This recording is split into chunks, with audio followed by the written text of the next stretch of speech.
ওং নমো ভগবতে বাসুদেবায়। আপনাদের সকলকে জন্মাষ্টমীর অগ্রিম শুভেচ্ছা জানিয়ে আজকের এই বিশেষ পর্ব শুরু করছি।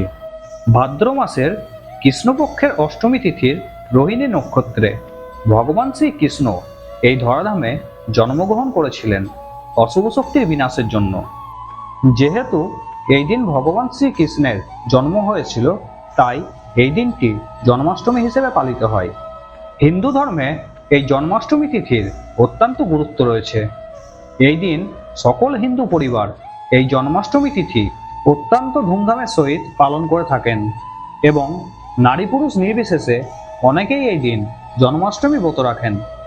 যে কোনো ব্রতর পুণ্যফল অর্জন হয় তখনই যখন ব্রত পালনকারী ব্রত উপবাস রেখে সেই ব্রতর ব্রতকথা পাঠ অথবা শ্রবণ করেন। তাই আজকে আমি আপনাদের সামনে তুলে ধরছি শ্রীকৃষ্ণ জন্মাষ্টমীর ব্রতকথা। এই ব্রতকথা অবশ্যই পাঠ করবেন অথবা শ্রবণ করবেন। মথুরায় উগ্রসেন নামে এক অতি ধার্মিক রাজা ছিলেন। তার ছেলে কংস একসময় খুব অত্যাচারী হয়ে উঠল। সে তার বাবার রাজসিংহাসন জোর করে কেড়ে নিল।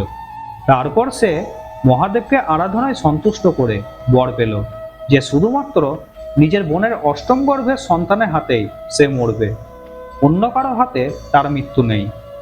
এই বর পাওয়ার পর তার সাহস আর অত্যাচার অনেক গুণ বেড়ে গেল। এরপর কংস অন্যান্য অসুরদের সঙ্গে যোগ দিয়ে প্রচার করে দিল যে রাজ্যে কেউ হরিনাম করতে পারবে না, যদি কেউ হরিনাম করে তাহলে তার আর রক্ষে নেই। তারপর সে তার বোন দেবকী এবং তার স্বামী বসুদেবকে এনে কারাগারে বন্দি করে রাখল, কারণ সে জানতো যে তার বোন দেবকীর অষ্টম গর্ভের সন্তানের হাতেই তার মৃত্যু হবে। এইভাবে কারাগারে থাকতে থাকতে দেবকীর 7টি ছেলে হলো, আর কংস প্রত্যেকটিকে কারাগার থেকে নিয়ে গিয়ে পাথরের উপর আছাড় মেরে তাদের মেরে ফেলল। শেষে যখন কংস জানতে পারল দেবকীর অষ্টম গর্ভের সন্তান হবে, তখন সে কারাগারের চারিদিকে খুব কড়া পাহারার ব্যবস্থা করল। এরই মধ্যে ভাদ্র মাসের কৃষ্ণপক্ষের অষ্টমী তিথিতে গভীর রাত্রিতে ভগবান বিষ্ণু ভূমিষ্ঠ হলেন দেবকীর কোলে। ভগবান নারায়ণের শ্যামবর্ণ চতুর্ভুজ মূর্তি দেখে দেবকী ও বসুদেব একেবারে মুগ্ধ হয়ে গেলেন। বসুদেব খুবই কাতরভাবে ভগবানকে ডাকতে লাগলেন এই ছেলেটিকে রক্ষা করবার জন্য।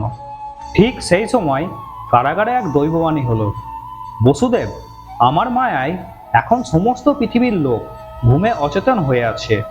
তুমি এই মুহূর্তে গোকুলে নন্দের বাড়িতে গিয়ে লুকিয়ে এই শিশুকে রেখে এসো নন্দের স্ত্রী যশোমতীর কাছে, এবং যশোমতীর গর্ভে জন্ম নিয়েছে দেবী যোগমায়া, তাকে নিয়ে এসে দেবকীর কোলে শুইয়ে দাও। ঘুমে আচ্ছন্ন পৃথিবীর কেউ কিছুই জানতে পারবে না।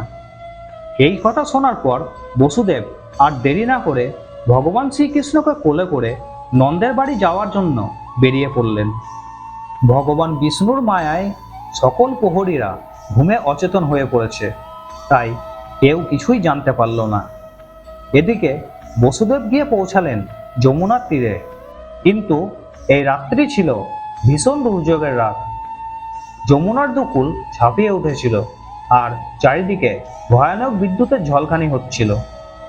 এই দুর্যোগ দেখে বসুদেবের মনে ভীষণ ভয় হলো। এই অবস্থায় যমুনা পার হওয়া অসম্ভব দেখে তিনি খুবই চিন্তিত হয়ে পড়লেন। ভগবান নারায়ণ তার মায়া চারিদিকে ছড়িয়ে রেখেছিলেন।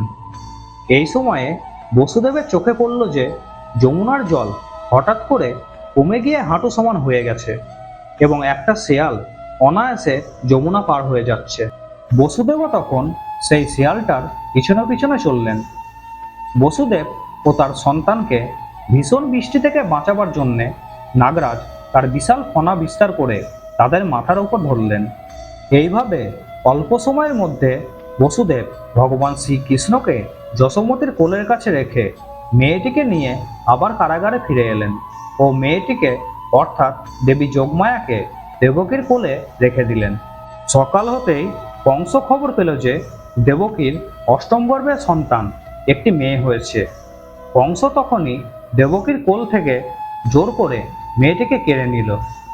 মেয়ে বলে তাকে ছেড়ে দেওয়ার জন্য দেবকী অনেক অনুনয় বিনয় করল, কিন্তু কংস কোনো কথাই শুনল না। সে যেমনই মেয়েটিকে পাথরের ওপর আছাড় মারতে গেল, ঠিক সেই মুহূর্তে তার হাত থেকে মেয়েটি শূন্যে উঠে গিয়ে দেবী যোগমায়ার মূর্তি ধারণ করে অন্তর্ধান হয়ে গেল। যাওয়ার সময় তিনি কংসকে বলে গেলেন, তোমারে বধিবে যে গোকুলে বাড়ি শেষে।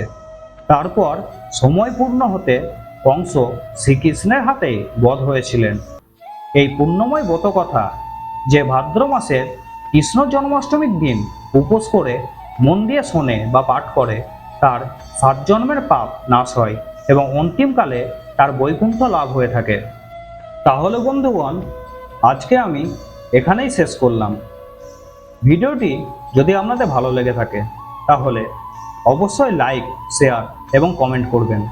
আর এই ধরনের ধর্মীয় ভিডিও দেখার জন্য আমার চ্যানেলটিকে অবশ্যই সাবস্ক্রাইব করবেন এবং নোটিফিকেশন বেল আইকনটি ক্লিক করবেন।